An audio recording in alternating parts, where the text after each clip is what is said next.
يا اخواتي يا عالم ياهو، والنبي يا اختي الراجل ابو سيد ده انا خلاص حطيت صوابع العشرة منه في الشق. الراجل يا اختي لا يعجبه العجب ولا الصيام في رجب، قولولي اعمل ايه بس؟ غلب غلبي. امبارح لقيته راجع من الشغل متضايق وروحه في مناخيره. بيني وبينكم صعب عليا معلوم، قلت اكلمه اسليه اهون عليه شويه. طبعا يا حبيبتي خالتكم بامبا ست من تفهم وتعرف في الاصول برضه. رحت قاعده جنبه وضحكت. والنبي يا اخويا ما تزعل نفسك ولا تنقهر ابدا يا ابو سيد. النبي يا بامبا تسيبيني دلوقتي، اصل متضايق شويه عشان غلط حصل مني في الشغل، ثم كمان تعبان وعايز ارتاح شويه. اسيبك زعلان برضه يا ابو سيد؟ لو النبي ابدا ودي تيجي. ده انت لازم قبل ما تنام يا اخويا اسليك انسيك همومك طبعا.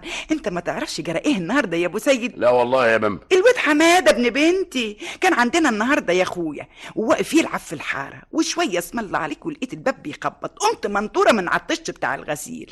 لقيت واد يا اخويا من بتوع الحاره بيقول لي الحقي يا خالتي بامبا حماده وقع اتفتحت دماغه يا نصين. نهار مش فايت. ركبني بعد عنك العصبي وركبي ثابت، وخرجت جري من خضتي ما حطيتش حاجه على دماغي. لقيت الواد حماده العفريت بيقول لي وهو عمال يضحك، هي وضحكت عليك يا ستي وضحكت عليك يا ستي، وبقى واقف مسخسخ على روحه من الضحك. والله يا شيخ انا اللي روحي سخسخت. ولا الست نوسه اللي ساكنه فوقينا وبعدين ما بقى؟ عرفتش جرالها ايه النهارده؟